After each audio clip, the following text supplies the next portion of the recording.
Welcome everyone to the second forum of this Travel Tech EMEA 2022, its third edition, where we will be talking about digital transformation, how the new technologies can help us build sustainable tourism, smart destinations, intelligent data, and Web3.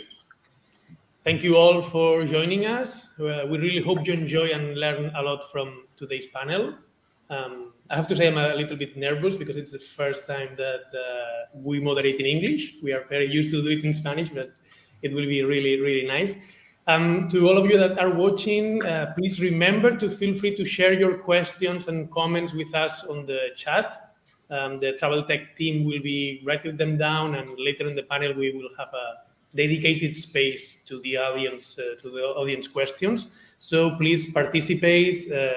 We make this educational space for you. So we want you to read and share your questions with our panelists. So where are we? What exactly is Travel Tech?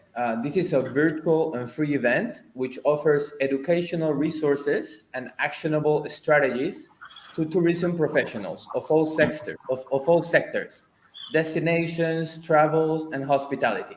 Our main objective here is to help professionals learn about the top technological solutions available to improve operational processes and increase bookings and revenues.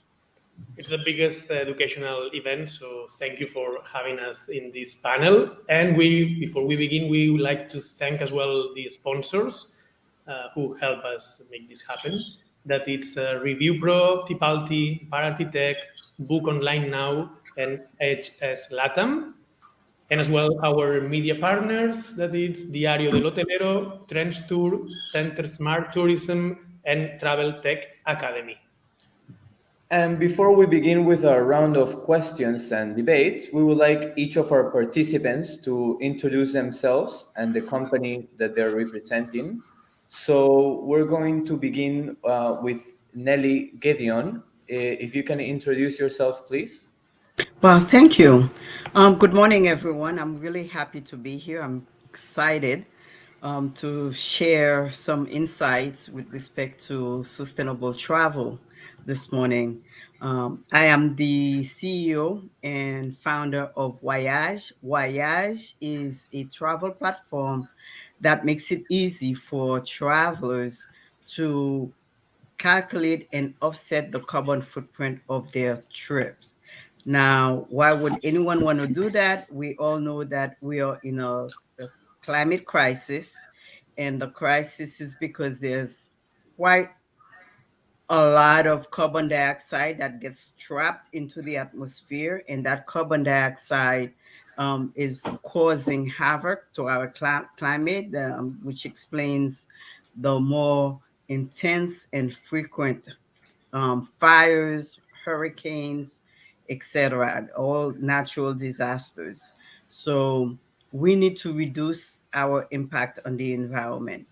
And also our platform has a module that also helps individuals and corporations actually to contribute to community projects and environmental projects that are not necessarily of carbon offsetting nature, but are good for the community and the environment.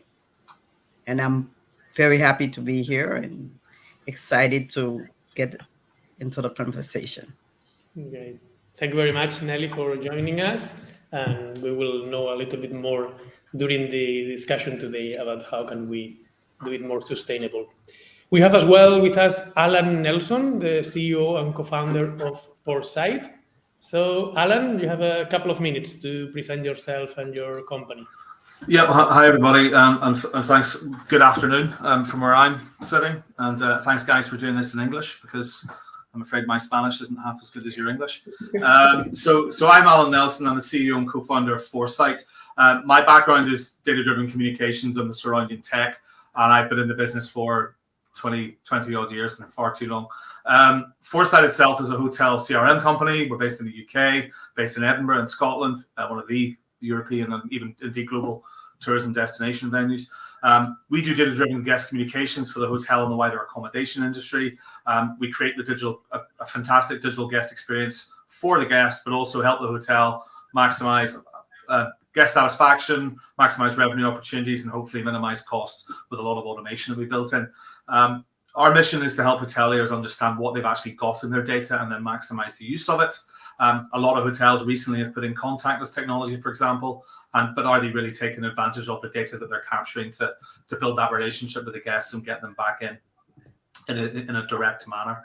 So we've been doing this for quite a long time, for 10 plus years. Foresight's gone from being something niche for really switched on early adopters, and now the kind of the whole hotel CRM guest profile piece is very central to the hotel technology stack, and it's central to what the forward-thinking hoteliers and accommodation providers are going to do. We take multiple points of contact, transactional behavioral data, we clean it, we match it, we enhance it, and we enable the hotel marketers to take that data and do a whole bunch of great comms with that before, during, and after the guest journey, with a lot of automation built in there. So it is a very fast evolving space with a really big future, and I'm very much looking forward to exploring that today. Thank you, Allan, for being with us, and we're happy to learn from you about intelligent data when we start our conversation. Now we're going to go with Antonio Picozzi, CEO and co-founder of Takyon. Ciao, everyone. Thank you for the invitation. Yeah, I'm Antonio Picozzi. I'm the CEO and co-founder of Takyon. And with Takyon, actually, we started with a very easy question, which is why travels can be resolved. So, I mean, today, if I have a t-shirt, I can resell it if I don't want to wear it anymore. The same with a button clearer on a smartphone. We cannot do this right now with travel bookings because these are nominal contracts for services and not goods. And that's why we're building Takyon, actually, to fill, let's say, this gap. So first of all, with Takyon, we are transforming travel bookings into digital goods, and we are transforming this into NFTs. And secondly, we are creating a new marketplace, which we call the travel exchange, where you can actually buy and sell travels. So we are creating, let's say, this new idea behind the reservation, which are no more service, no more contracts for services, but are actually digital goods. And we are using this through, we are doing this through the Web3 technology. So let's say we are putting the innovation behind, we are putting the technology behind innovation. So we are talking about innovation and not NFT. But yeah, we will learn more after which are actually NFTs and how we can use it in different ways. Thank you. Great. Thank you, Antonio. Happy to see a familiar face with us today, and we will learn something. We will learn more about how this new technology and resellable reservations will improve tourism. We have as well with us Simone Puorto, founder of Polybius. Simone, present yourself. Nice to meet you, and thank you for having me here today. A bunch of friends on the panel, so that is going to be fun. I'm the CEO and founder of a consulting company called Travel Singularity, but in this case, I'm talking more for another project that I'm running together with Hospitalidad, and that's Polybius, and that's the first travel and hospitality series in the metaverse. And it all started. It was somewhere last year that there was this whole new interest in VR, AR. That it was just relabeled metaverse, and to a certain extent, this was the case even for our industry, right? But my problem with that was that I was seeing so many people talking about the metaverse, but always in a 2D environment. So over Zoom calls or webinars or Google Meet. And to me, it didn't make any sense. And I always say that talking about the metaverse on a Zoom call is like talking about the internet revolution via fax. So I said, okay, let's try to do something, and let's try to organize something in the metaverse. And it all started with just a bunch of friends, and then it started to grow and grow and grow and grow. Antonio was actually part of that. And we ended up with 30 speakers over 10 hours. And there was a lot of fun. But looking back, I think that the main problem was that all the people, even though they were all C-level people, but all the speakers, they were coming from the same industry, from the hospitality industry. And my feeling was that they were not able to see all the different ramifications. So this is when I started Polybius with the guys at Hospitalidad, and I wanted to create a community of people, not necessarily from the travel and hospitality space, but from other industries as well, to try to educate hoteliers to some of these concepts that like Web3 or decentralization, NFT, DAO, DeFi, whatever, we're pretty familiar with, but the average hotelier is not. And so basically, this is today. I'm talking. I'm putting my Polybius hat. I'm talking more from a metaverse standpoint than a consulting standpoint.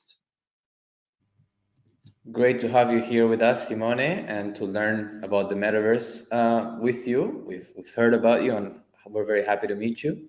And now we're gonna go with Vincent, Head of Partnerships at Winding Tree. Hello, Vincent. Please introduce yourself.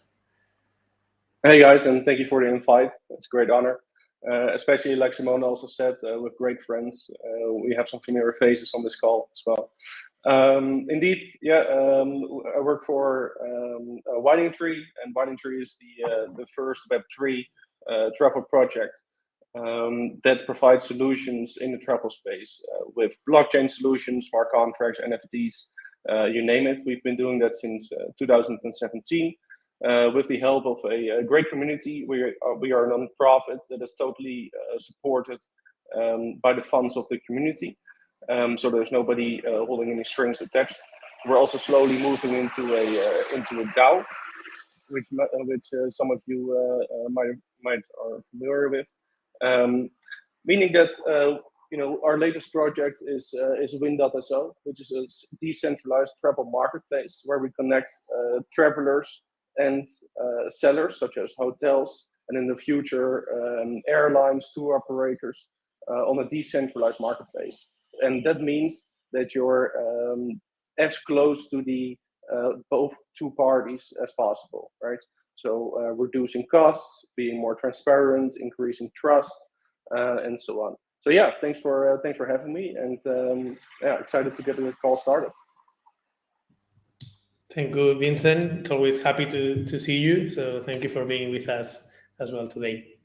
So thank you, you all for joining us today. We would also like to introduce quickly ourselves to the audience. We are Gianfranco and Albert, two hospitality industry professionals who created Hospitalidad Emprendedora, that began more than 2 years ago as a podcast of interviews to tourism professionals with the main objective of getting to know them in personal and professional level, so we can share with the audience advice to help them in their personal and professional development. Our passion for our industry and for innovation led us to immerse ourselves into what is blockchain and Web3. And from there, we have created the first course of initiation in blockchain and Web3 for industry professionals in Spanish. And we want to help our colleagues take their first steps while learning about new projects and use cases of this technology in our industry. And we're also very happy to advise and consult tourism organizations that want to implement these kind of solutions in their businesses. Before we start with a round of questions, we just want to remind the audience to share their questions, their comments, join the conversation, because we will be sharing your questions later on in a different part of the forum. So it's very important to get to know the audience perspective as well. Yes, please take the advantage to ask them, because it will be really, really useful. And we will start with Vincent. Because you were talking about the decentralization, and we've talked a little bit about Web3. So, Vincent, how can Web3 change the way that distribution is done today? What can you tell us about this? Yeah, sure. I mean, it is it's not one singular thing. I think that that you can primarily describe it as four things. The first thing, you can reduce agency fees, right? It's clear use case for Web3 especially in the distribution level, right? And how do you do that? Well, you can connect, like I introduced this call, you can connect both parties through smart contracts, blockchains, basically the technology that Web3 is built on, right? And directly connect each other. The second thing is you can reduce payment fees, right? By using stable coins that are secure, fast, instant.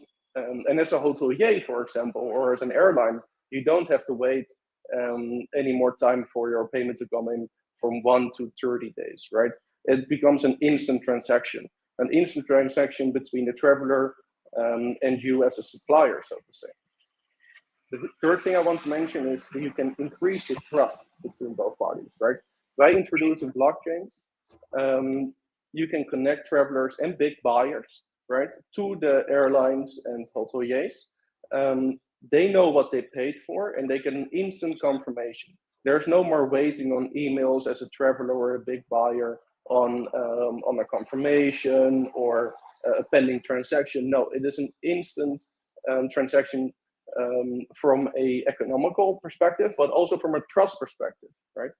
And the last thing I want to mention is you can increase the retention of customers. And some of the projects that we have here today already do that, right? You can increase the retention through NFT-based loyalty programs that will allow providers, such as hotels, to be more personalized, instant, and a cheaper alternative to any Web2 loyalty program, so to say.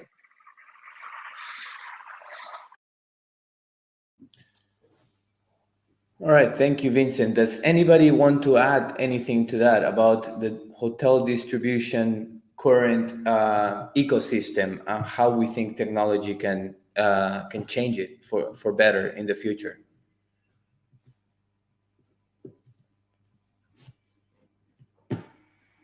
Sure, I can add something on this. So me and Vincent, we are working more or less, let's say, on the same technology. So we are kind of experimenting how, especially NFTs, can add value to the industry. And I do believe that talking about distribution, we can see that actually transforming the inventory into something that can be, let's say, liquid, which is an NFT. So if you transform all of the reservation into NFTs, we can have actually, let's say, two kind of positive effects.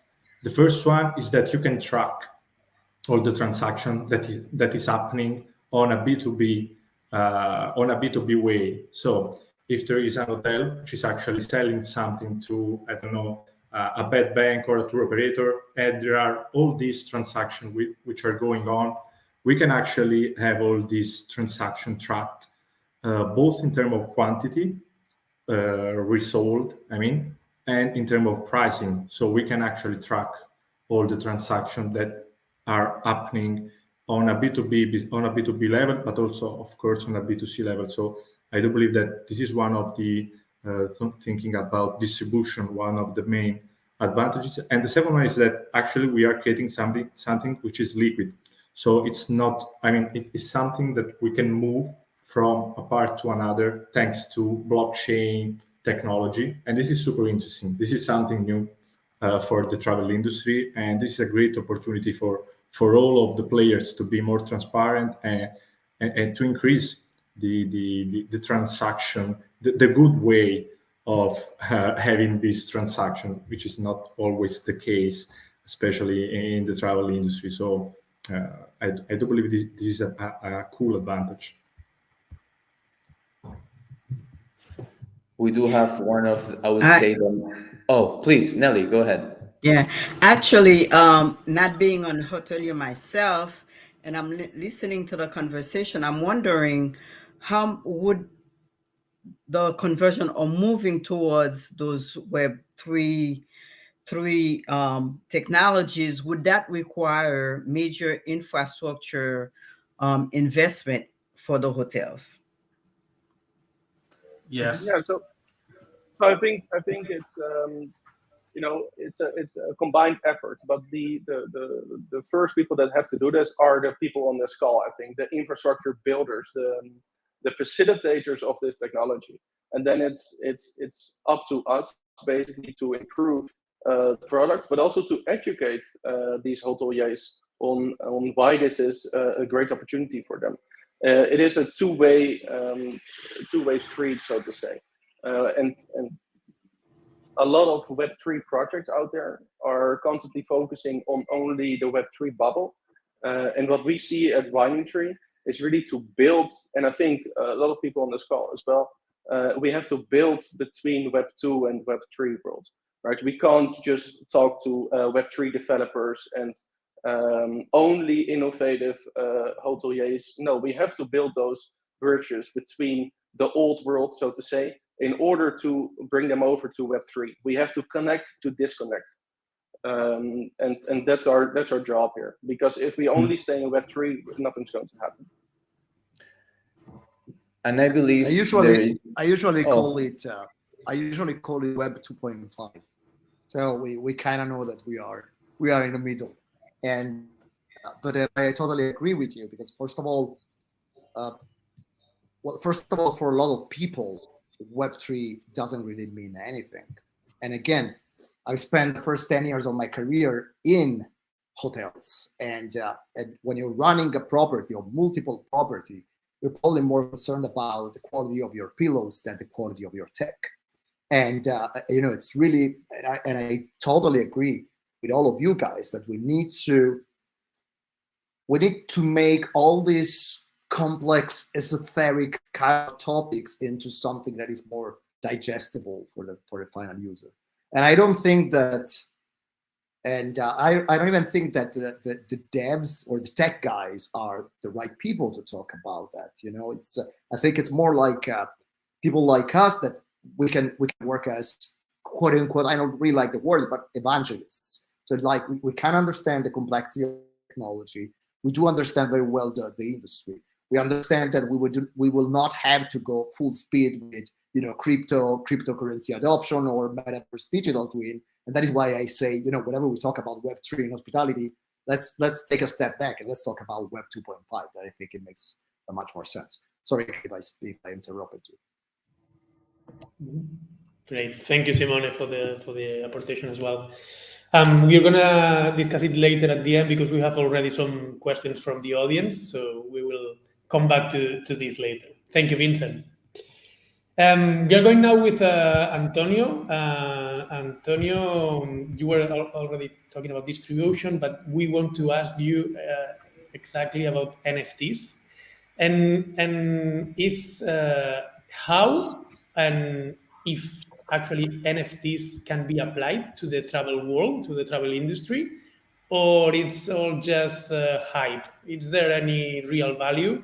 What can you say? And also, if I may add, Antonio, if you can just also explain the concept of NFTs for the people that might be listening and might not understand exactly what it is. Sure. Let's start from this. So in an easy way, easy words, what is an NFT and what is a blockchain? So let's say that for NFT, we can just mean a certificate of ownership. So the NFT is actually just that. So if we think about the way that they are used right now is related to the art world. So if I have something, I create something artistic. If I transform this something into an NFT, I can I can have a certificate of ownership of that something. So I can say that image, it's mine. So Antonio created that image. That's just it. So it's very, very easy. So the NFT is just something that can tell you if I am the owner or not of that digital good, let's say. And these NFTs are actually works on a blockchain that in an easy way as NFTs. The blockchain is just a register. So it's just a database, let's say. So it's distributed. So the way, I mean, not going very tech, but distributed means that it's very difficult to modify and to edit the information on the blockchain. And that's just it, just to be very, very easy. So not go on a tech level. And we saw that the NFT, as I said, have been mainstream, let's say, with the artwork. So we saw that there were a lot of NFTs sold for millions of dollars, because, I mean, artists are using this to have just to say to the people, to the mass, that they have created actually that artwork, and that artwork has value because the artist created this. So there is a market which is actually which has been created to buy and sell this kind of artworks. But this is just the start, I would say, for the NFT. So let's go back to the real meaning of the NFT, which is a certificate of ownership.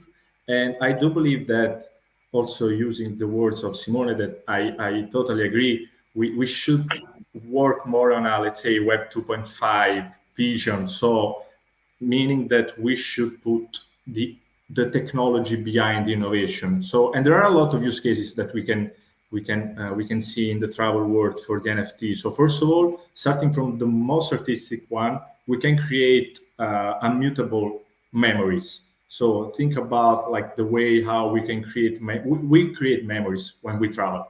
So if we have the possibility to store these memories forever, let's say we can use NFT and blockchain to create memories which cannot be deleted, let's say, or cannot be changed or edited.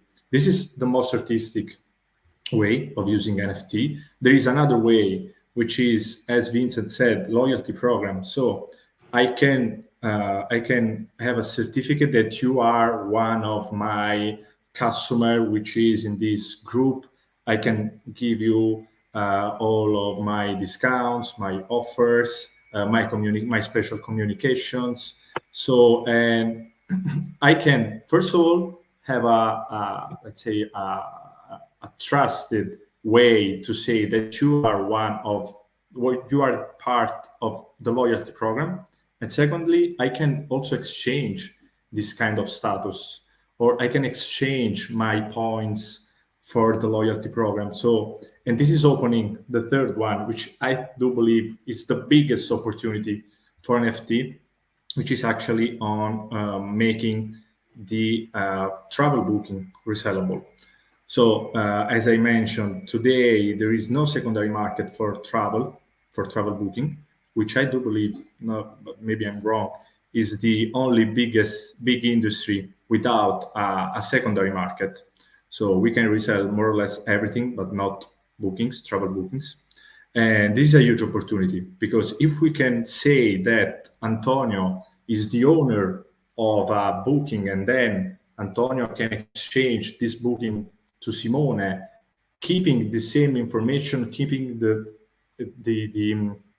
trustness of the information within the booking, both for the travelers, which is actually buying this NFT, and for the hotels, for instance, for the travel player, which is actually then offering the service.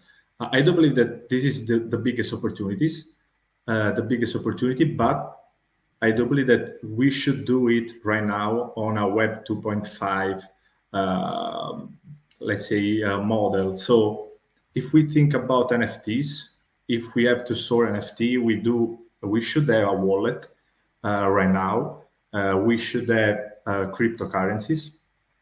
This is the main, the projects in the Web3 world are using this as a standard. And for sure, like creating a wallet, it's just one click. So you just have to put an email, save the password on a piece of paper, and that's it. But people don't want to do that right now. So we should be aware that right now we should make this very, very, very easy. So we will go there, of course. We will go to a Web3 user experience. I don't know if it's the one that we know right now or it's a different one. When we are going to a Web3 experience, but right now we should make it very, very easy. So I do believe that right now, to exploit the real opportunities of NFTs and blockchain, we should do this in a, let's say, Web 2.5 model. Great. Anyone wants to add something to what Antonio said? Yeah, the secondary market's interesting from an airline and a hotel point of view. However, inherent restrictions there in terms of the hotel and the airline generally has to know who's traveling with them, and there's often, particularly if they're traveling between different countries and if they're staying in a city or certain places, that there are some legal requirements around that as well. So in my mind, that's maybe one of the reasons why you've seen secondary markets grow up in other areas, like particularly sports events and concerts and so on, but actual hotel bookings and particularly flights is maybe something that would be more challenging, actually finding a system where there is that secure, safe system that person A buys it but then sells it on to person B. Plus, will the airlines and the hotel groups and so on protect their own customer base, and they'll dictate the pricing rather than hand that over to a secondary market as well. So there are some vested interests to consider there. Sure. So, answering your question, the first one is, I'm talking about making the booking resellable before, let's say, the check-in. So, of course, when you make the check-in, you should know which is the customer, which is the name, the first and last name, the email. So in this way, you're making the booking resellable from the booking till the check-in, and then you have all the legal information that is actually required. So this is actually very easy to be solved. The second question is the most challenging one. So we should see if travel players can actually enjoy the secondary market or not. And I do believe that they should earn from secondary market. This is the best way to have a win-win situation. So me as a customer, I can resell. From that resell, I know for sure which is the travel player that has made the booking, of course. And if as an airline or as a train company, as an hotel, I can earn from this resell, maybe in the long term, I can be happy of having a secondary market, because of course I can earn twice. So the first time is when I made the booking, and that's it. I have my money and then making my margin. And I can earn another time from the resell, which is actually creating just a new revenue stream. So of course, the current revenue system software should, let's say, evolve to include this opportunity in terms of how they set the pricing in the first time for the booking. But I do believe that there is a huge opportunity of creating a new revenue stream for travel players. So it's challenging, but I do see the opportunity. Yeah, actually, I have a question. I do agree with Allan that for security reasons, especially for airline reservations, right? Would there be some sort of timing limitations in terms of to be able to resell your booking? Because typically when people, especially if it's a vacation or even a business trip, typically people intend, they had every intention of making that trip, right? So usually when there's a need to cancel or make a change, it's because something unexpected happens. And usually that happens at the last minute. So I'm wondering what sort of time buffer would there need to be for that reselling to take place, for the airline to be comfortable enough to know that, okay, this passenger who's going to be sitting on this plane at this flight at this time is who he or she or they say they are. Yeah, sure. Super interesting question. We should ask to our line company, which is the timing that they prefer. But I do believe that is before the check-in. So if we think about a low-cost company, at least in Europe, you should insert your information about your ID card when you make the check-in, not when you make the booking. So, I mean, I can make a booking just with a name, a first and last name, and an email, and just paying. And then when I make the check-in, which is actually till the day of the flight, I have the possibility to make the online check-in and then put my information.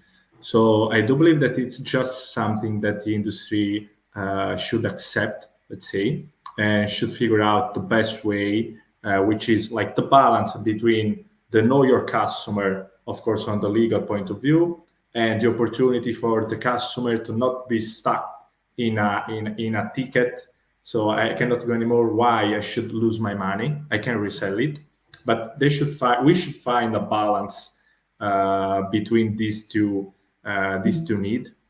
And that's why I do believe that the Web 2.5 solution is the best one, because if we think about a Web 3 solution that is decentralized, it's not the case for travel industry, because we should have someone that in a way can, at least now, of course, can balance these needs. Then in the future, of course, we can see a decentralized way of working with all the stakeholders involved in the industry. But right now we should go step by step. So yeah, I totally agree with you. There is a need to find a balance. There's definitely this is a moment of experimentation. No, we're just starting, so it's a moment to build it all together within the industry players and see what is the best way. When we talk about blockchain, NFTs, and everything, one of the main concerns is sustainability. And here we're going to talk about sustainability. We want to go to you, Nelly, because you've mentioned sustainability when you were introducing yourself. And we would like to know about carbon footprint calculations. How can a carbon footprint calculating engine give a hotel or a tourism business a competitive advantage in fighting climate change and also in being a part of making tourism more sustainable? Yeah, absolutely. As you know, every activity that we do on Earth causes carbon to be released into the atmosphere. And in my introduction, I already touched on what the impact of that carbon is, right, for all of us on the planet. So right now we're at a critical point where we really need to reduce that carbon, right? And the tourism industry is one of the major emitters of carbon dioxide into the atmosphere. So it really is up on us in the industry to help in reducing that carbon. And one way to do that is by encouraging travelers to offset their carbon footprint. And I can get into the idea of how offset, but anyway, just for those of us who may not be familiar, offsetting the carbon means that when you emit carbon dioxide on one hand into the atmosphere, there are ways to either remove or reduce or avoid putting more carbon dioxide, right? So if I hop on a plane right now, which is one of the biggest emitters of carbon dioxide, I have no choice. I mean, I just flew this morning from California. I had to be at that conference. It wasn't on Zoom. I had to be there in person. So I had to hop on a plane. And I know that that was increasing my carbon footprint. But what I can do is purchase a carbon offset that by investing money in a project that either avoids putting more carbon or removes carbon dioxide from the atmosphere. And the types of projects that we're talking about in terms of removing carbon dioxide would be a reforestation project, planting trees, as simple as that. Another example of a project that can avoid putting more carbon dioxide into the atmosphere is, let's say, I'm here in the US. I hopped on that plane from California, and so I put bicarbon into the atmosphere, right? Someone in India, for example, it doesn't matter, and that's the thing. We really all in this climate crisis together as humankind, the entire planet. It doesn't matter where the action is taking place, whether I'm polluting here and somebody is removing over there. It doesn't matter, because it all affects the atmosphere.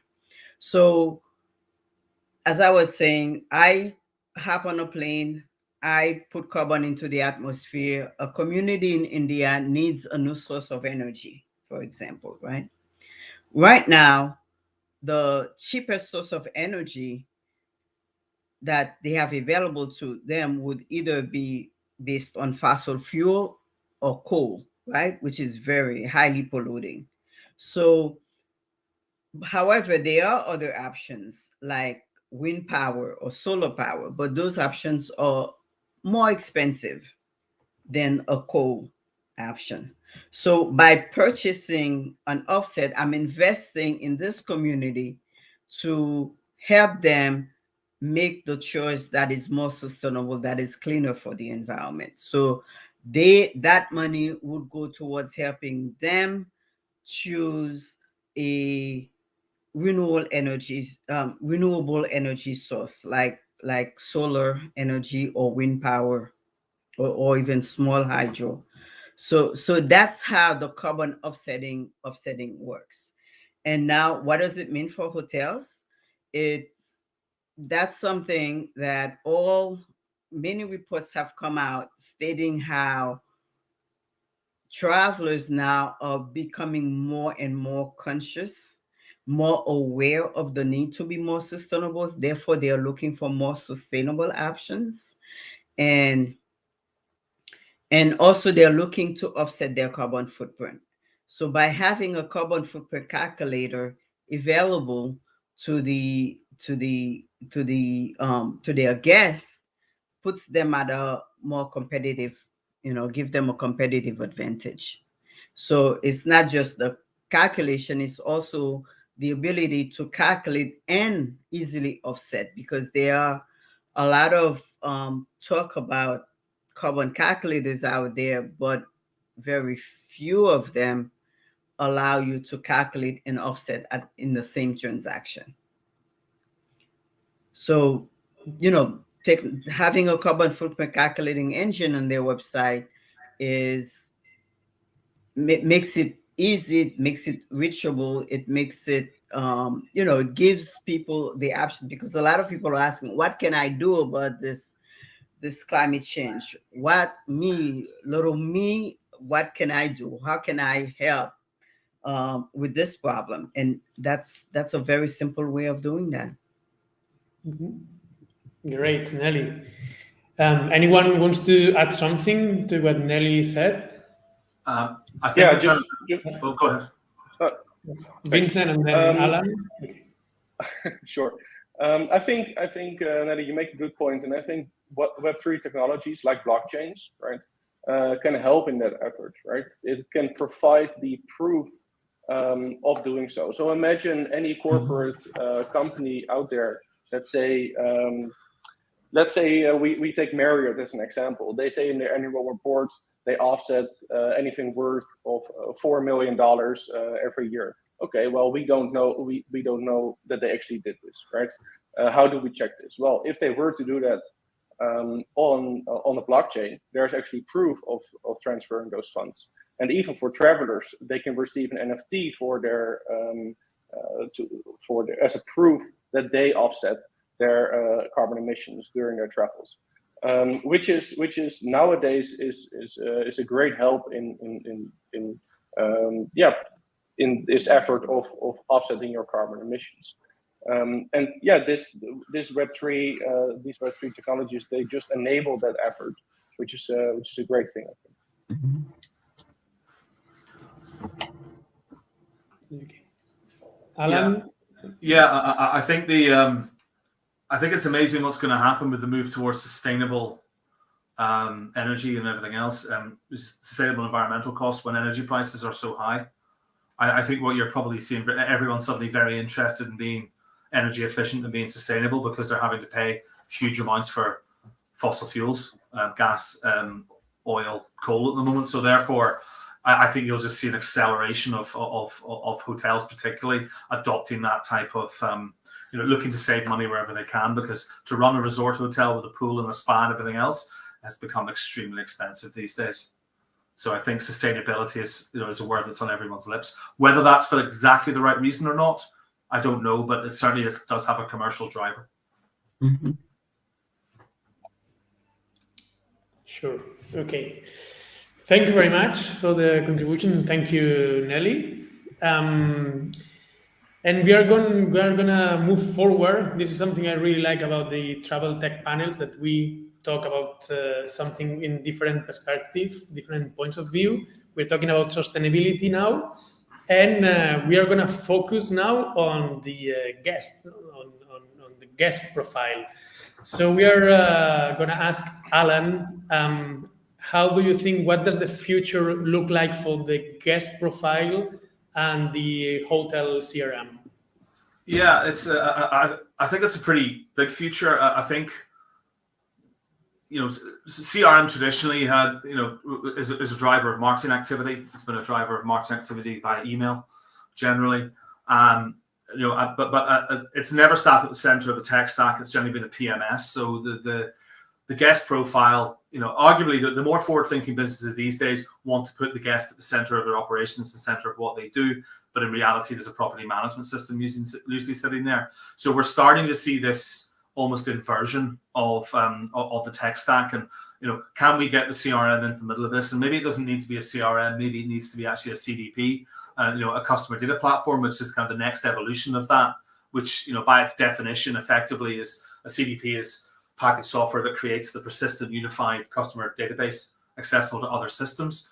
CRM has traditionally sat downstream from the property management system as part of the stack. And one of the things that we've learned over the years is you realize when you get into hotel tech and get into that space, I think maybe the outsider's view is that it's a really simple equation. Data goes in, data goes out, the hotel gets run and everyone's happy. But in reality, what you've got is a whole series of different systems doing different specific things across the journey. And I know it's something that the guys from Muse talk about a lot, is the inefficiencies across with data moving across from system to system to system, from booking engine to CRS into the spa system, the activities, the billings, the property management system, the CRM, and so on. And when we talk about sustainability and we talk about intelligent data, is how are you supposed to do that if data is just bouncing between different systems? And in some cases they're being updated independently.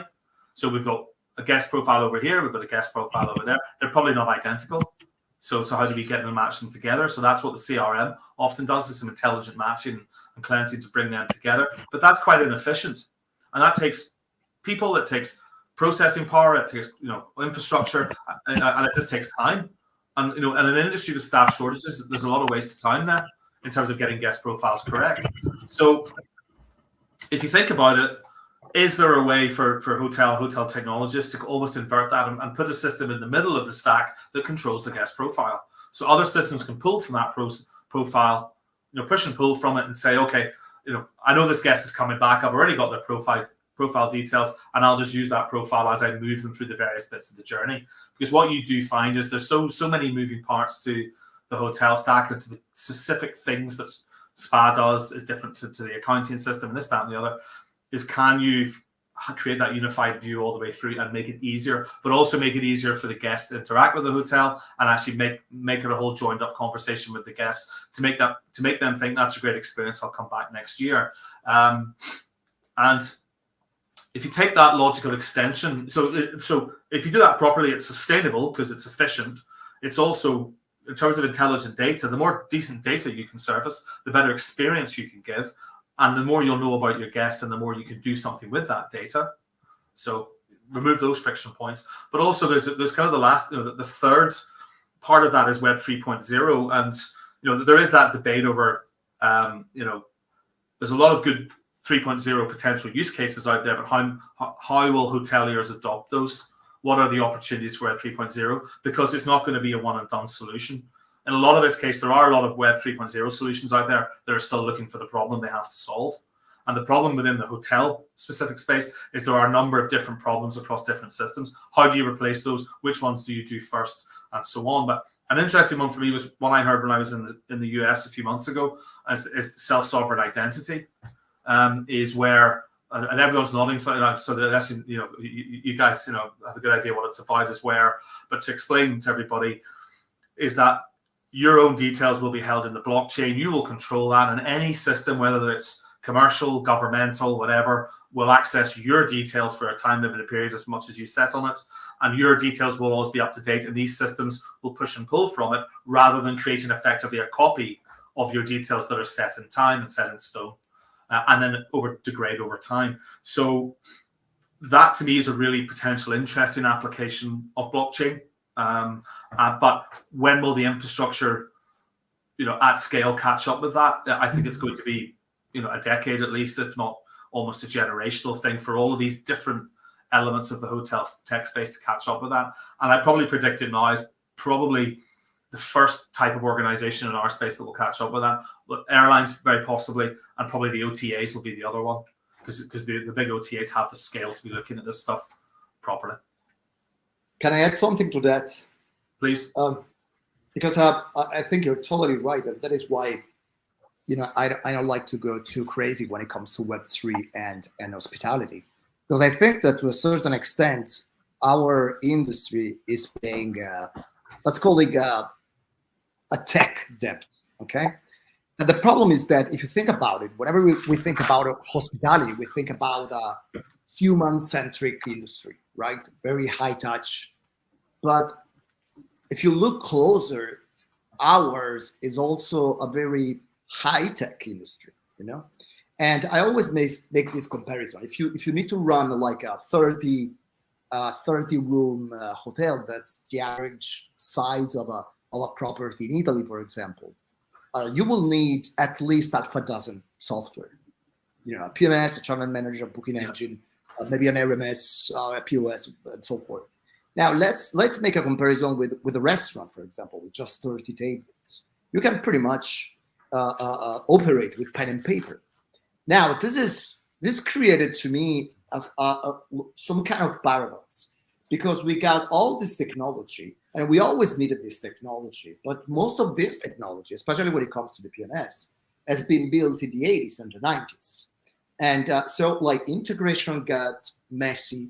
And when we talk about with Antonio about Takyon, we talked about it several times. And look, the problem is always the same. You need to get the data from the PMS. It's always a pain. You got this Mickey Mouse small companies just serving 5 clients, and especially here in Southern Europe, the fragmentation of tech is incredible. So to a certain extent, I think that there are some hoteliers that would like to adopt some kind of the quote unquote new technologies, but they are kind of bounded by the tech limitations. But the paradox is that they do have these tech limitations because they had to adopt technology at a very early stage. And that is why I see, and I do agree with you, Allan, this will be probably airline and OTAs. But I can add something else. I think that when it comes to hospitality, the first ones that will see some kind of benefit out of Web3 will be apartments, because they usually don't have all this, dinosaur monster behind their back. I always call it the monster in the basement. All these legacy systems with, no API, no integration, and so forth. So I think that, of course, there is a cultural problem when it comes to tech adoption, but there is also a tech problem, and that is that we are starting with a lot of infrastructure that have been built before the internet, before the cloud, before OpenAPI, let alone Web3. If I can add one more thing, that they're often, I think we were discussing this earlier on regarding sustainability and energy prices and energy costs. If you think about it, So therefore, some type of event often happens that accelerates progress and accelerates development. There's potentially something either here or coming down the track for the CRM, CDP guest profile space, which is first-party data and third-party data. The easiest way traditionally for the last decade or so for people to advertise to new customers was to tap into the large search engines, the large social media networks, get a good view of customer profile or potential customer profile, and then advertise like hell to them. That's obviously changing, and it has changed. Apple has obviously restricted that. Google has restricted that as well. First-party data and the space that we as the vendors sit in at the moment is suddenly becoming a lot more interesting in terms of the hotels and the travel organizations in some ways are going to be forced to use the data that they collect even more than they have in the past. So what you will probably find if that comes to pass, and certainly the stuff that we're seeing from Google at the moment suggests it will, is that there's going to be a lot more dependence on the vendors that are either traditionally already in the space or are coming into the space to be able to expose that data. So, when it comes to all of this, yes, you're going to have to deal with different systems, but do they talk to each other? Are the integrations good?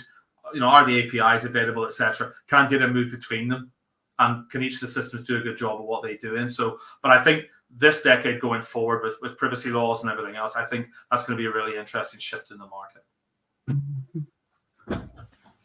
If I can add one last thing, just about short-term rentals. Simone, you put out that short-term rentals might be the first ones, or apartments might be the first ones that experience Web3 to its fullest extent, or the most extent as possible, because they don't have that legacy systems, right? Like let's say Oracle, for example. I don't want to name drop, but yes, that's the main problem. No problem. I'll do it. I'll do it for you. I just want to point out that these short-term rentals are highly reliant on a big intermediary called Airbnb, obviously. And the problem with a big intermediary, and first of all, the difference between hotels and short-term rentals is that hotels still have a certain degree of direct bookings. They are reliant on big Web2 intermediaries, but they also increasingly so receive direct bookings. And the problem with short-term rentals and their reliance on Airbnb is that, let's say as an Airbnb host, you get 2 or 3 bad reviews in a row because of construction or something out of your hands, out of your power, right? What does Airbnb in this case? They actually can suspend you, and there are a lot of cases that they do. They suspend your listing on the platform for 2 weeks, 3 weeks, 4 weeks, in order to punish you, so to say, because of the bad reviews. They don't want to have a 3 or 4 star review on Airbnb. And that is, for me, that is absurd. And that is something that in Web2 is constantly the case. On Booking, on Expedia, on all the big guys, it is the case that they have the power of disabling your business. Imagine, you work for 30, 40 years and you buy a few apartments just to sit back and retire slowly. And you just get suspended from these big intermediaries on the short-term rental, as a short-term rental. And that in Web3 is not going to be the case in an ultimate industry, right? And that is why we need to focus on building bridges, but like I also say, Web 2.5, like we mentioned, but we can't forget the purpose of Web3. We can't forget the purpose of decentralization and getting that power away from the big intermediaries, and say, look, we are in charge of our own listing, and that will result in the SSI, right? Taking your business, let's say on a Web3 platform, to another Web3 platform. You build up your reputation on that platform. That's all fine. You get your reviews, your descriptions, your whatever, and you take it to a different platform with exactly those details. And that's something that is not possible in Web2 right now. So I think we must not forget that purpose of Web3 and the ultimate goal, so to say. We're long. There's a long road ahead, but we can't forget that. Vincent, it's exactly what we were saying the other day. I was saying, we had a conversation a couple of days ago And I was telling the story of this, and I think it's a very telling story, even though it doesn't come from the hospitality world. But an Instagram influencer, Australian artist, and a decade ago, she picked the Metaverse name on Instagram. So if you go on Instagram at Metaverse, you will not find Zuckerberg. You will find this girl, right? And last year, after the Facebook rebranding, Facebook just closed the account for impersonating a company. And this to me is very telling. Basically, it's just you building all this influence. And in our case, can be like, okay, I'm number one on TripAdvisor, or I got like 1 billion reviews on Google reviews, whatever. But it's not agnostic. You have nothing at the end of the day. That's the problem with Web 2.0, right? And but again, I think the main problem is that a lot of people that do not come from the internet world, they struggle to even understand the main concept behind that. And that is why before we even talk about how we're going to distribute that, which blockchain, etc., we should focus on the first thing first and say, look, the problem with intermediation is not only Booking.com and Expedia, it's the whole system that is rotten to the core, and that is Web 2.0. So we just need to get from here to here. And to a certain extent, we will have to live with both of them. So I don't, it's unthinkable that you got like 500 rooms and overnight you start selling everything on OpenSea. Doesn't make any sense. But you can actually start doing something. And first of all, you can start understanding that there is another way to do things. And to your point, Vincent, and then I'm going to shut up. But you're talking about direct bookings in the hotel world. Now, the problem is that the cost per acquisition of these bookings is extremely high, and it's getting higher and higher and higher and higher. And the problem is that it's not rare for a hotel to get a direct booking that at the end of the day costed more than a booking via a third party, via an OTA. So that's another problem. Like all the channels right now are expensive. So it's not a question of OTA versus direct to me. It's just a question of Web 2 versus Web 3. But again, the main narrative, whenever you open up like a revenue management forum, for example, it's all about, the OTA is the enemy. We need to go direct. And then you understand, okay, selling direct is costing us 40%. It doesn't make any sense, So that again, I think it's all a question of explaining the complexity in a way that is understandable for the accommodation provider users as well. Thank you very much, everybody, for your inputs. And now, actually, one thing that we would like Simone to explain to us, so we'll let you drink some water, is actually about the metaverse, because we're quite sure everybody in this panel and the audience listening to us, we've all heard about the metaverse lately, especially since Facebook rebranded themselves to Meta. But in a few words, could you explain the concept? What is metaverse? And also, in your experience, how can the metaverse affect, how can it impact the hospitality industry? Okay, that's a $1 billion question. So let's start with what the metaverse is. There's no shared definition of that, okay? And if you see, for example, the way Meta is pushing the whole metaverse narrative, it's all about virtual reality, right? That it kind of makes sense. They sell quests, they sell VR headset and so forth. But then if you look like at a company such as Apple, for example, that they are about to launch an AR device, they are looking at the metaverse from a more augmented reality perspective, okay? So I like to, if we want to be super academic, there is not such thing as the metaverse, okay? And first of all, to me, that is probably the worst branding of the history of branding.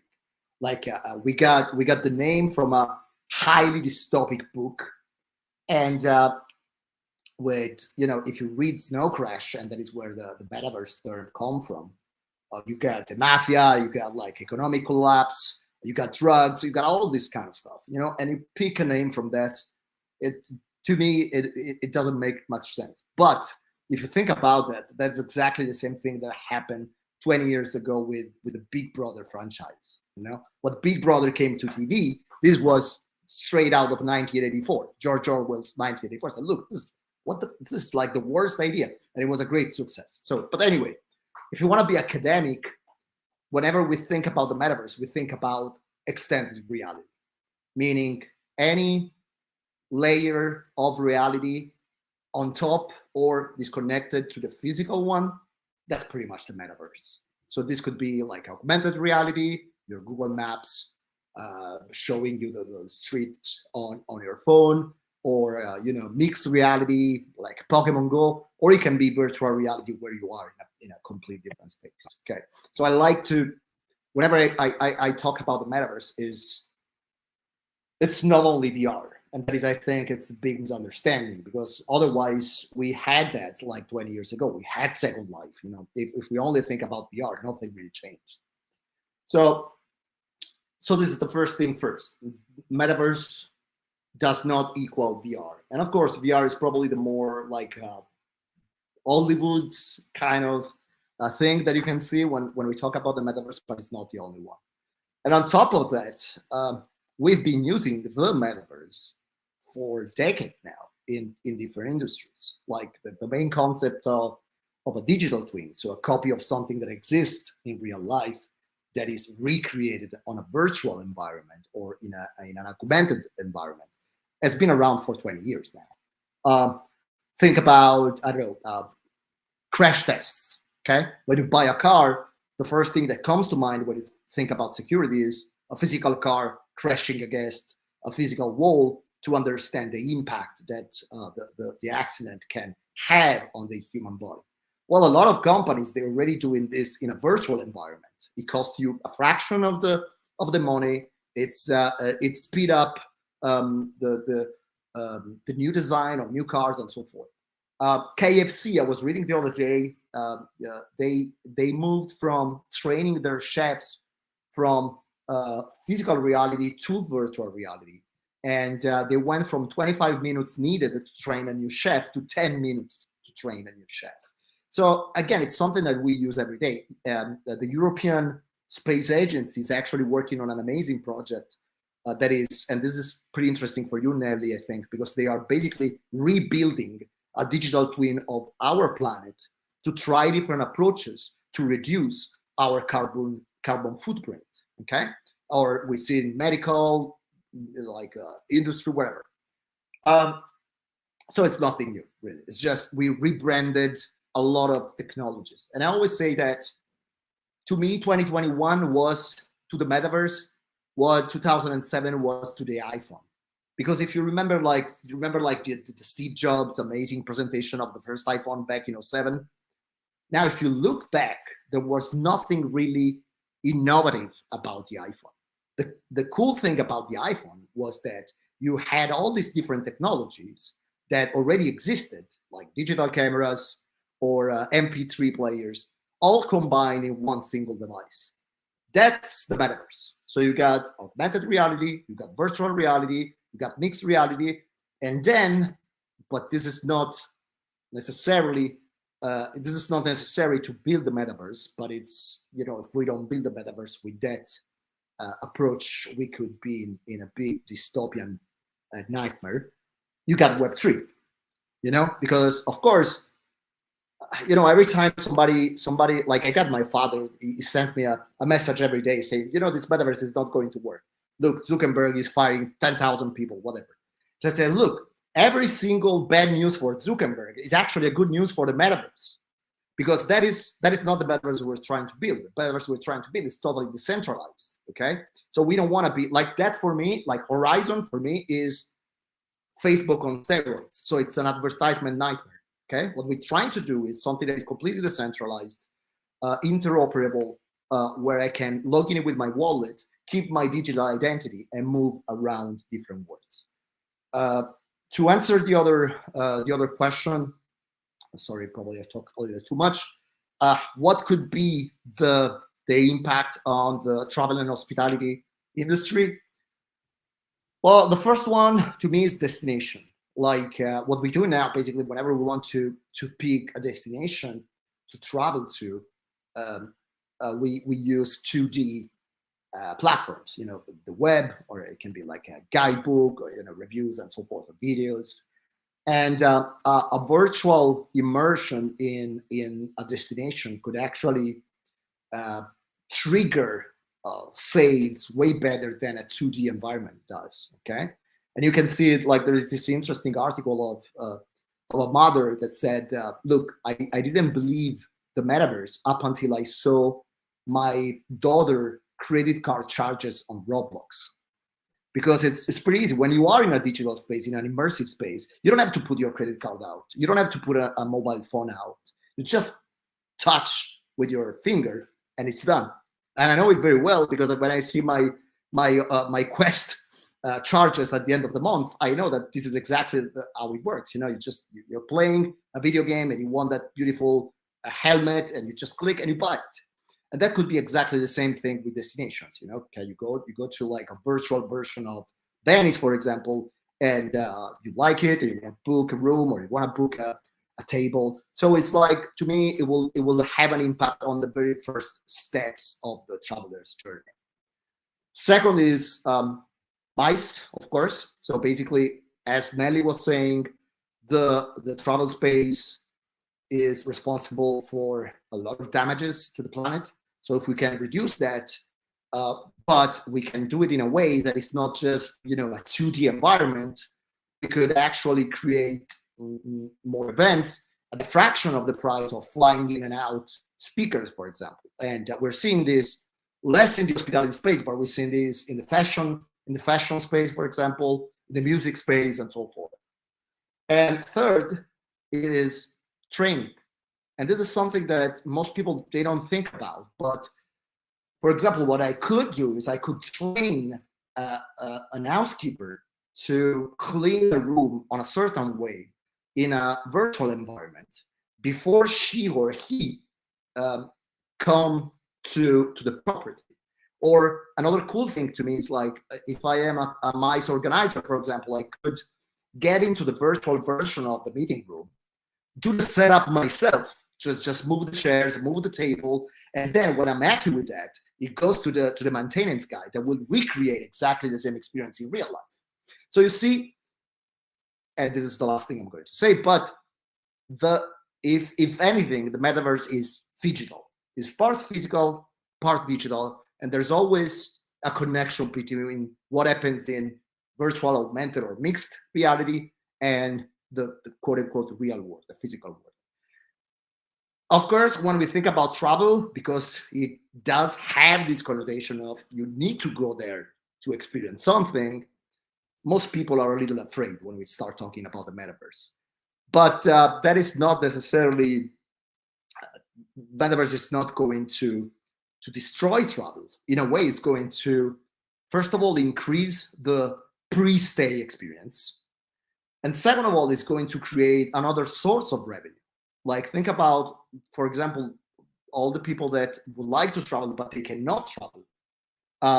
Like, think about people in the hospitals, for example, or people with mobility issues. We can recreate experiences for these people that, even though they are not the real thing, is as close as possible as the real thing. Okay.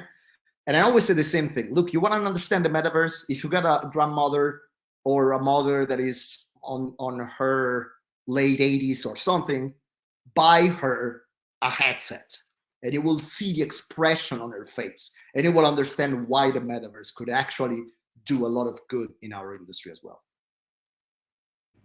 Okay, thank you, Simone. We have a few questions from the audience, but before moving forward, anyone wants to add something to what Simone said? Yeah, I just have a comment and a question. So the comment is, I totally agree with the vision of having like the metaverse and the current travel, let's say, as complementary and not substitutes. So it should, of course, create an added value.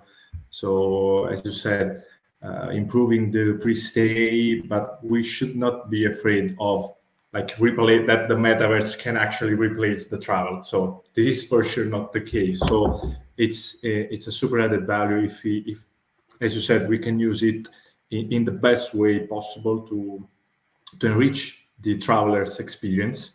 I do believe that the challenge, as you highlighted, is the interoperability, of course, because interoperability means kind of standardization. And the challenge is that standardization means kind of, I think, centralization. So if we should agree on a standard, there is someone that should say, okay, this is the standard, or in a like decentralized way, what can happen? So there are 10 people, 6 are going for A, 4 are going for B. So the 4 for B will create a new ecosystem where they agree. So, and this is, I mean, where I see the main challenge of metaverse is that to not create this A or B, but we should find a way to have the right amount of centralization, of standardization, to enable the interoperability, so to unlock all the opportunities of the metaverse. And this is, I do believe, this is the biggest challenge of Web3 overall, of all the technologies related to Web3. So to create that right balance, to have all to exploit the opportunities and not to be locked in that sense of decentralized, of full 100% decentralization. But I don't have an answer, of course, to how to solve this. Well, there are like it's a good point, and I think you're totally right. I always say that interoperability in the metaverse is the key problem, because like now you see a few hotels that are starting to build on the metaverse, right? So like every day I read a news about a hotel building on the metaverse. Now the problem is that if I say I'm building my hotel in the metaverse, it doesn't mean anything, nothing. Like the only thing I'm saying is, look, I picked one platform and I'm building a virtual version, digital twin version of my hotel in that platform. The problem is that if that platform will be abandoned in 5 years, that the community will go away, I will have nothing left. And that's the big problem, you know, because first of all, you got an adoption blocker that is the fact that for most metaverse, you need to buy land, and this is expensive. The second thing, you need to build on top of the land. And the third problem is that when you build something on top of that land, you need to rebuild it if you want to use it on different metaverses or M-words, or call it whatever you like, okay? And even if we get to a level of interoperability, there is still the another problem that it looks like nobody is mentioning, but to me it's like a big elephant in the room, is that all these different metaverses, they all look different. Like you go to spatial, is a semi realistic version of the world. But if you go to Roblox, for example, that's like big polygons, you know, like Minecraft kind of style. And so even if you have your digital twin of your meeting rooms or your hotel that works in one of these metaverses, you will need to redesign them for other metaverses. Otherwise, the experience will be just bizarre and strange. So that's the main problem. We need standards, and we need standards yesterday. But this, look, I'm old. I'm 43. I remember the early days of the internet. There was exactly the same problem with the lack of standards. You know, the war of browsers, if you remember that. This is exactly what is happening with the metaverse, but at a larger scale, because the computational power is way higher. If I could say something here, Simone, I'm much older than you are, and I appreciate the metaverse and all that. But from my point of view, as an avid traveler, I can see it being a tool for planning purposes, but no more than that. Because I this year I was in Morocco. There's nothing, I don't think, any combinations of ones and zeros in the metaverse can give me what I experienced walking through the Medinas, Yeah.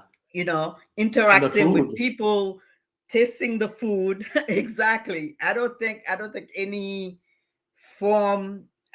I'm just not seeing it. But nobody's But seeing it. in terms of planning, I tell you, earlier this summer I was in Brazil, and I was with a group of friends. We rented an Airbnb in Rio. I'll tell you, had I seen the neighborhood that the Airbnb was ahead of time, I probably would have chosen something else. So in that sense, it would have been helpful. Look, let me tell you a story. And Antonio, maybe you remember that. This will take me 1 minute, guys. Okay, sorry. But when we did the first event, I was just back in Italy after almost a decade living abroad, and I really wanted to do it on a Italian metaverse, and I wanted to do it on my city. That's Rome, right? So we rented a part of Rome to do this event in a virtual environment.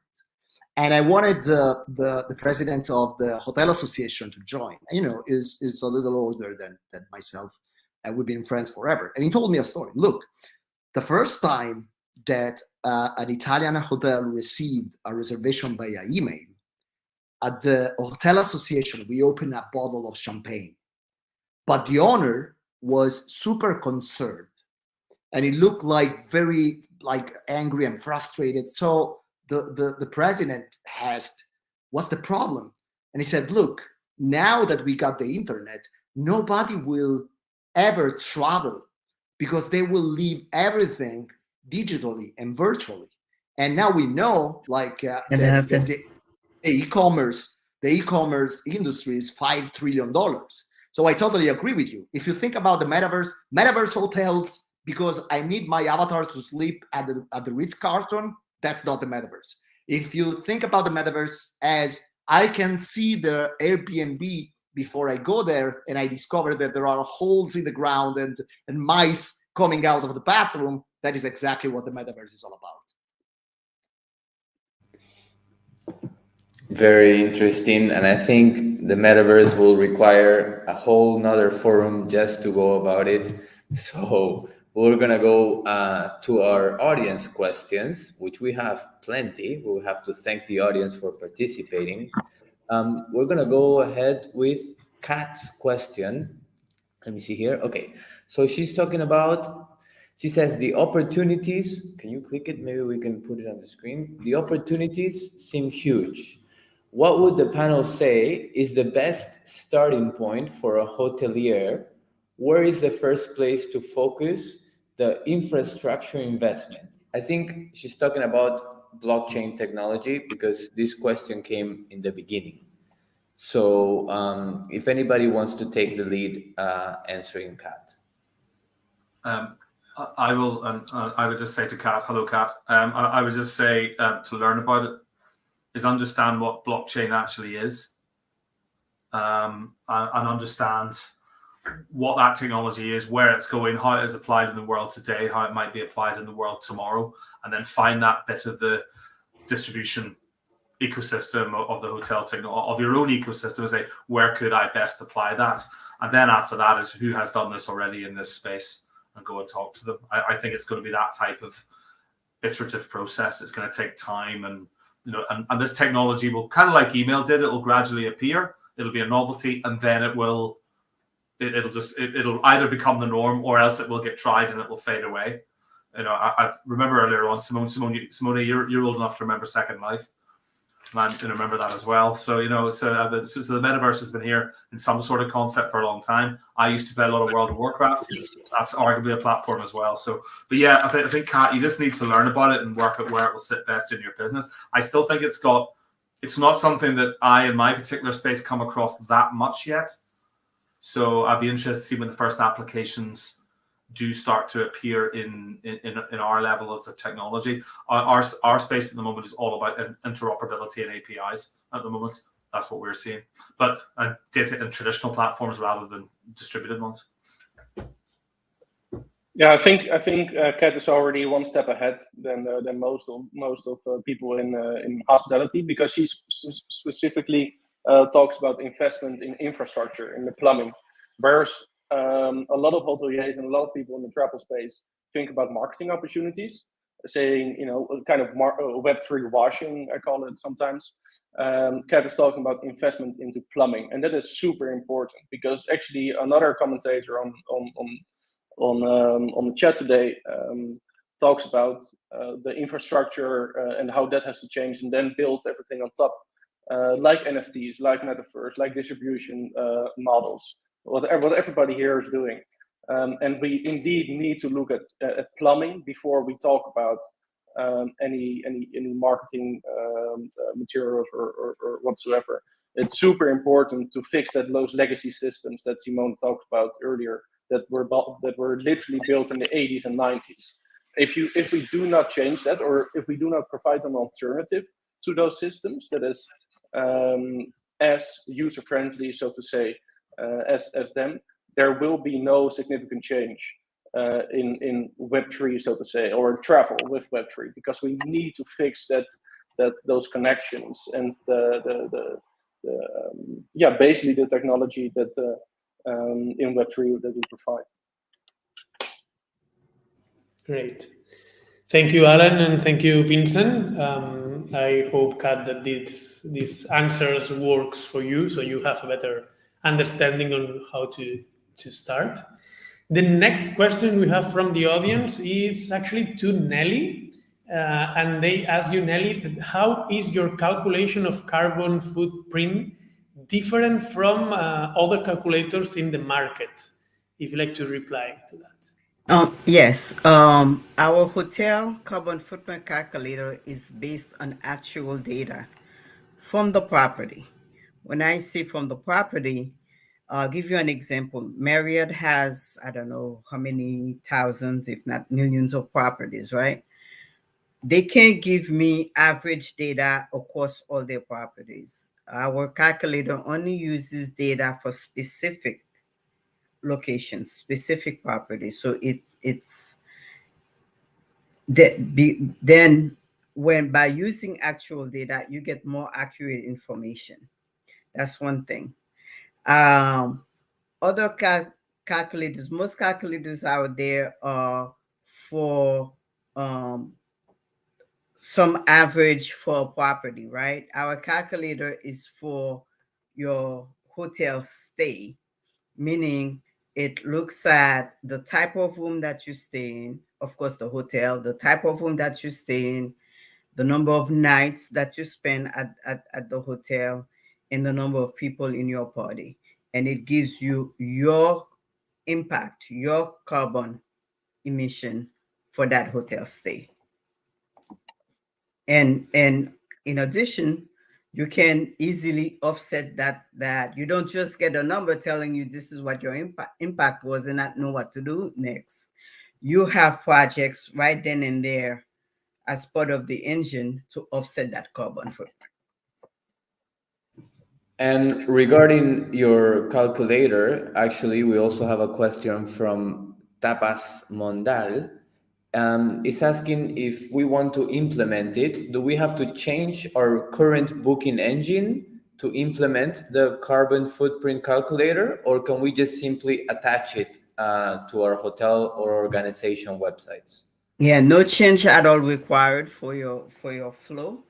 It's a white label solution. So we send you a link, and once the calculator is on your website, it has the look and feel of your website. Okay, perfect. Great. So we hope that will answer these two questions, and we go with the next one. The Pavilion asks, what about travel rent platforms where you see the opportunities to use blockchain tech? Who wants to take this one? What do you mean with the opportunities to use platform? blockchain in the travel rent platforms? Meaning Airbnb, Like apartments, short term. Short-term rentals, probably. I think so. Okay, no, fair enough. So, okay, what about travel rent? Where the opportunities used to? blockchain tech. I mean, there are several use cases that we addressed in this call, I think, and one that I advocate for is distribution, right? Reducing fees, reducing payment times, reducing, increasing trust, increasing transparency. So to make it really, more practical implementation, I would say, look for a provider, a decentralized provider. Some of the people that are here now at this call can help you with that. That use blockchain technology to improve, your either your distribution, your loyalty of guests, or even the customer journey, right? It's wherever you think you need some help with, and increasing efficiencies with. And again, the first thing to do, I think, is to educate yourself as well on Web3. That's something what you're doing right now, joining this call, right? So that's a good first step. And how I actually, just as a practical tip, how I actually started with Web3 and blockchain and smart contracts, and understanding the gist of it all. I actually made a list of 40 different terms that I didn't understand. For example, the difference between Bitcoin and Ethereum, and go one by one every day, tackle 5 each every day, and at the end of 1 month, you understand basically, the fundamental issues at hand in Web3. And that differs among others, but yeah, I think the first step is to reach out to different decentralized and Web3 providers or actors in the space, and just talk with them and see where the opportunities lay in specifically your case.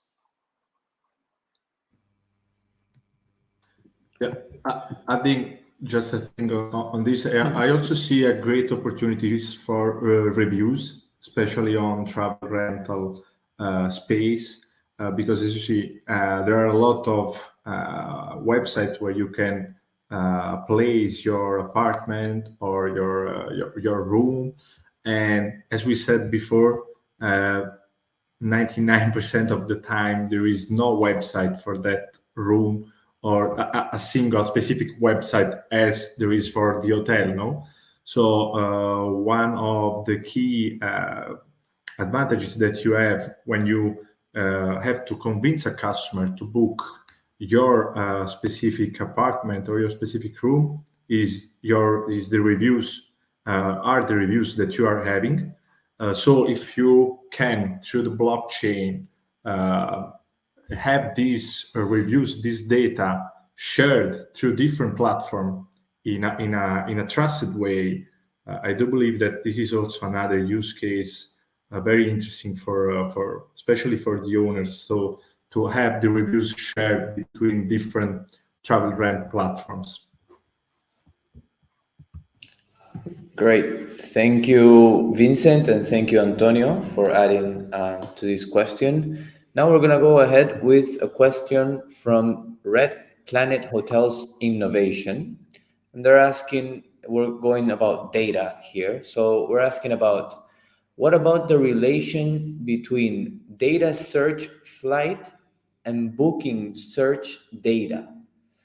I don't know if anybody wants to take this question. I'm guessing it's asking what's the relationship like between flight data and booking search data.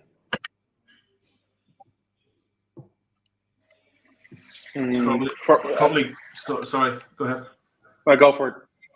Yeah, it probably could be better, but I think the place to go and look are the providers who have access to both those data sets, who have business models in both spaces. I think Skyscanner, just to mention the Edinburgh one, because they were founded here, so they have both flights and hotels. I think Booking have the same. I think Kayak, obviously owned by Booking, or owned by Priceline as well. So those are the places that you will generally find the interlinked data sets. I mean, I suppose the question is, what are you trying to do with them? So why are you looking for that data? Is it to try and get business through both channels, or is it to analyze what's coming through it and how you can take advantage of that? But those, it's the aggregators and Google would be another one, obviously. So it's the big tech players that would generally have those data sets. Vincent, do you wanted to add something before? No, I think that sums it up. Yeah, thank you. Thank you, Aaron. Great, Alan, thank you. And I think we are done with the questions so far. If you have any other questions, please raise it so we can throw it here to the panel. We are gonna move forward with one topic to finalizing this panel, because we talk a lot about technology, the new technologies, and we always, as hoteliers or in the tourism industry, we always are guest-centric. No, we always want to put the guest in the middle of the journey.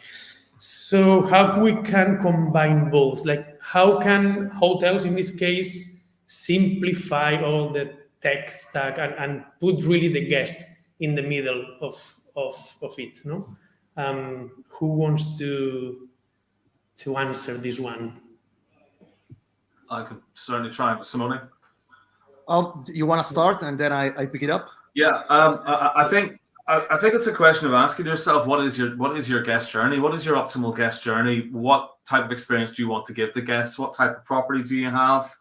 And and when you look at that stack and you accept that there's maybe more than one vendor in there, who are the best vendors at your stage and at the stage you're trying to get to?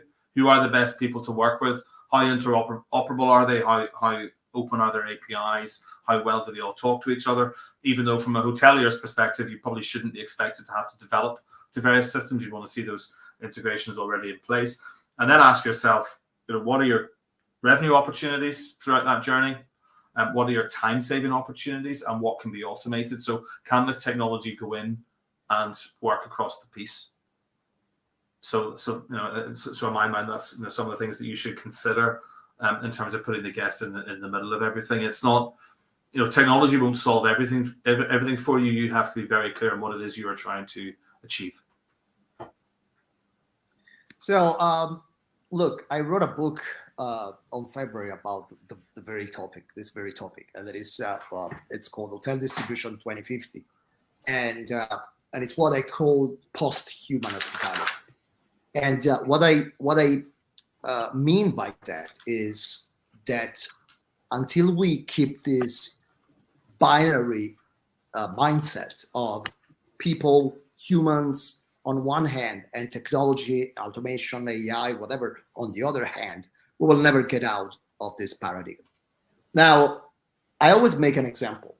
Think about the way we treat staff in the hospitality space. When I started, the first job I had was as a receptionist, and this was 99, I guess, 98 or 99. Anyway, at the time, what you needed to work in the hospitality space was mainly the ability to interact with people, soft skills. Okay, and that is what hospitality is all about. It's on the Greek name, hosp. And I think after a while we kind of lost that. And I think we lost that because we got so many technology that work in silos and created like an over complexity. And I always make this example. Look, before COVID, I used to travel like 100 nights a year, right? And I did it for the last 10 years of my life. So I did like 1,000 nights in hotels over the last 10 years. So I did probably 500 different check-ins in my life, right? I don't remember one single good one. And I tell you what the problem is. You get to the receptionist, and usually he or she is head down, typing and crunching number on a computer. Now, what I always say that this is not travel. This is the logistics of travel, okay? I don't go to the airport 4 hours before because I want the quote unquote human touch of somebody giving me an airline ticket. I do it myself. And then if I need help there, I ask for somebody, okay? And or like another thing that makes no sense to me, it's I see this every day, hotels still charging credit card manually. Like they receive a reservation, they get the credit card, they take the POS and they charge manually a credit card. Now, think about that for a second. Doing something like that will take you on average 3-4 minutes, let's say 5 minutes, okay? Let's say you got maybe 20 reservations a day. That's 100 minutes that we are wasting for a job that should be automated, okay? So to me, the problem is not that we have too much technology. The problem is that we're not using the technology in a holistic way, and we still think that everything should be done by hand, when this is not necessarily the case, you know. And up until the moment we will be able to free up people from these repetitive tasks that can and should be automated, we will never solve the hospitality problem, because first of all, this increase the costs, and that's a big problem. And on top of that, I don't know, there is this interesting white paper that came out last year that said that 70% of people that were fired from the industry space after COVID have no intention to go back to the industry. And I can see that, like, we got a labor shortage problem like never before, okay? And we all know, like, you know, it's a demanding industry, usually low pay, and so forth. So I think that if the pandemic did something good, was to increase the adoption of automation. And, you know, the first effect will probably be that it will be less human dependent. And that's not necessarily a bad thing, because when we free up this time, we can put these humans back when they belong. And that is talking to guests. And this is the end of the story. Is actually, I did one good check-in. I'm not going to tell you the name of the hotel, because otherwise it looks like I take a commission every time. But the only time I had a good check-in was the time they did not offer me a check-in. So I arrived at the hotel and they had this totem and I could like self-check-in, and no reception desk. The guy's very casually, you know, walking around. This guy came to me and said, look, I can do two things for you. I can either check you in or I can grab you a drink. Now, if you know me, I said, look, give me a drink. So I checked in myself. It took me 2 minutes. And I sit down with this guy for half an hour. We drank a couple of beer, and he told me about the hotel. He told me about the philosophy. He told me about the location. And this was a travel trip. So I was already pissed the moment I checked in. But I ended up spending a lot of money on ancillary revenue. I ended up leaving the only review I left in all my life, because this is where humans can give added value. You know, it just, if it's a person or an app making a copy of my passport, doesn't make a difference. So I think this is another thing that we need to rethink. And to a certain extent, and I know it can sound brutal, but the pandemic kind of helped us. I want to say, Simone, I'm totally agree with you with most of the things that you said. I'm sad that you didn't have a good check-in, because I've spent all my life at the reception as a front office manager. So it's kind of I wish that I could make you a good check-in. But look, I will come. But you understand the problem. You know, when you hire people, you don't hire people only because they're good with people. You need to hire people that know how to use a PMS, that know how to use a channel manager, would know how to use Excel, because all of these technologies, they don't talk to each other. You know, they work in silos. If we remove that, we just go back to, you want to be a receptionist, you just need to be good with people, not with tech. We don't care about that. Tech will take care of tech. People will take care of people. Yeah, and I think that someone, when you start to automate or to implement new technologies in the hotel, you need to focus on this, on the processes that doesn't have any value, any added value for the guest, not like repetitive things and this kind of stuff.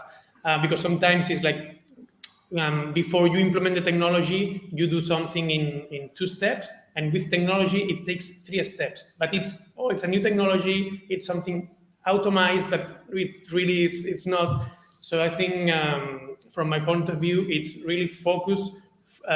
Not more technology means better check-in or faster work or better experience for a guest.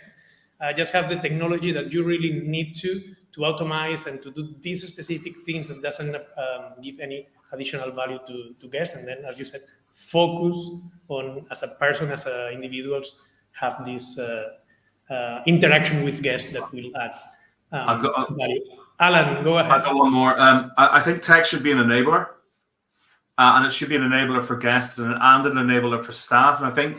And we're guilty of this as well, as we, as vendors, continually talk about a great guest experience. What about a great staff experience? The staff are arriving, all, particularly in the younger generation, all digital natives, all used to using very, very high-end technology. And what is the technology they're being required to work with in the hotel space? It's completely counterintuitive. So I think the industry has an issue to say, how can we enable the staff to do more talking and less typing? Allan, I totally agree with you. Yeah. The first general manager I worked with, and it was 25 years ago, I was 19. He told me something that I still treasure to this day. He said, look, you have two guests, the guest that is paying for the room and the staff. So I always see that when we talk about, guest experience versus staff experience, to me, it makes no sense. That's exactly the same experience. You make the staff happy, you reduce the amount of work, stupid workload that can be automatized for the staff will treat guests better, and this will create a virtuous circle. So that's, at the end of the day, it's all about that. It's not about tech for the sake of tech. Otherwise, it's just stupid, innovation. Like, I want to be the first one to adopt that, and you end up like the Laserdisc, if you remember that. We're old enough to remember that failure. But that's not what we want to do in hospitality. So important to have that in mind, especially when we're talking about technology and innovation.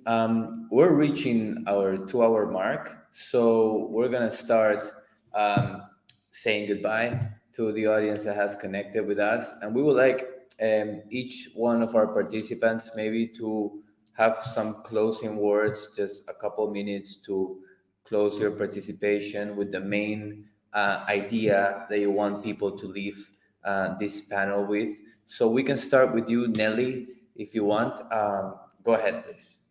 Sure. This has been a very interesting conversation. I myself, I've learned a lot about the metaverse and NFTs and all that. These are, I have to say, technologies that I have not dabbled in yet, but certainly is open to learning about. So this has been a good primer for me. But what I want to remind people, all of these things, while it is important to think about progress and advancing in the future, but it's also important to think about the health of our planet now. Because if we don't take care of the planet, remember the fate of the dinosaurs? That's where we're headed. So and all these things will be technically meaningless. So while we have the opportunity to do good for people, do good for the planet, we need to take action, and I urge everyone to take action now. Thank you very much, Nelly, for being here today and for reminding us that how the technology needs to bear in mind that sustainability needs to be a priority. There's only one planet. There's no planet B. So thank you, Nelly, for being with us today. Antonio, so what will be your final thought? Yeah, I just want to highlight one easy point, that we are talking about Web3 opportunities and technologies. There are a lot of very super interesting technologies, but I believe that we should keep, of course, the focus on the added value of technology. So we should use technology as enablers, not as the key topic, let's say, of our business. And if we can add through technology something to the customers, if we can add something to the travel players that are working within the industry, then we are doing the right thing. If we are using technology just because it's cool, like talking about Web3 and blockchain and Metaverse, of course, we are being wrong. So let's always focus on adding value, not just using something. Thank you, Antonio, for that. We'll always focus on the value of our guests and our staff as well, as we've been saying lately. Simone, please, if you want to share your final thoughts.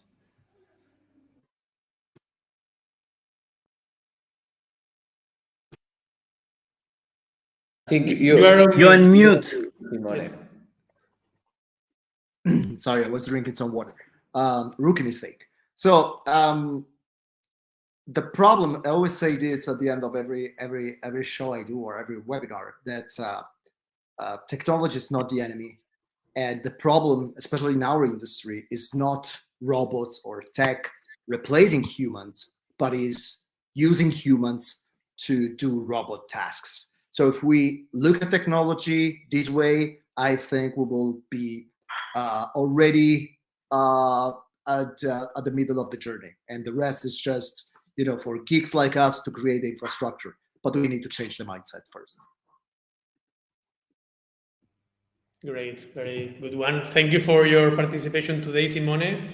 I know a few of your quotes, so thank you very much for being here today. If you print them on a T-shirt, I want 20% commission on OpenSea. You can talk with Antonio. We will do a smart contract with a 10% royalty fee. We'll put the royalties there. Yeah. Thank you, Simone. Vincent, what's the idea you want to share before finalizing today? Yeah, first of all, thank you, Gianfranco and Albert, for hosting us. This was a great pleasure. It's always good, I think, to give a lot of people at one spot the opportunity to highlight their project, because only together, I think, we can really make an impact in travel.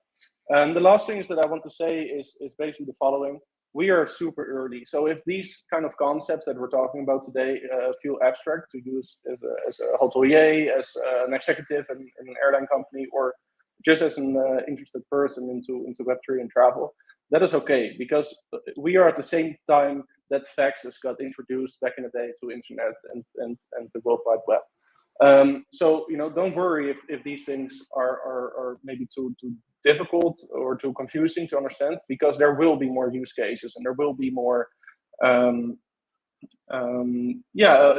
better user-friendly solutions out there. But it's already a great first step that you're here today. And the last thing, of course, if you want to expose your inventory as a hotelier on Web3 in a decentralized manner, talk to us at EMEA or to me on LinkedIn, and we'll see how we can make it happen. Thank you. Thank you, Vincent, for joining us today. And it's true, we're very, very early in this ecosystem, so don't get scared. Join us on this exploration, and let's build the future together. And now for your final thoughts, Allan, please go ahead. Yeah, just very quickly, and thank you very much, gentlemen, for having me on today, and I really enjoyed the session, everybody, for the last couple of hours. If you're in the hotel or the accommodation business these days, you are in the technology business. You can't escape it. So if you need to learn about it, you need to get comfortable with it, and if you don't understand it or are not comfortable, there are plenty of people in the industry who are always very willing to help and give their advice. You just have to take that advice on board, and you have to work out what is the best fit for your business. But you can't avoid technology. The guests coming through the door are often digital natives, and you just have to play that game. So embrace it rather than be afraid of it. Yes, true. Thank you very much, Allan. Thank you all for this exciting 2 hours. We've been already 2 hours. We learned a lot. I hope that you all enjoy, that you all learn, and that you are willing to keep learning with Travel Tech EMEA, which is happening tomorrow as well. Yes. And thank you for the sponsors who make this happen. Thank you to Review Pro, Tipalti, Paratitech, Book Online Now, HS Latam, and as well the media partners, Diario del Hotelero, Trends Tour, Center Smart Tourism, and Travel Tech Academy. Thank you all for being here. Thank you, Travel Tech and Vinicius, for the invitation give us the chance to moderate again. And thank you very much. We hope to see you again, and see you next time.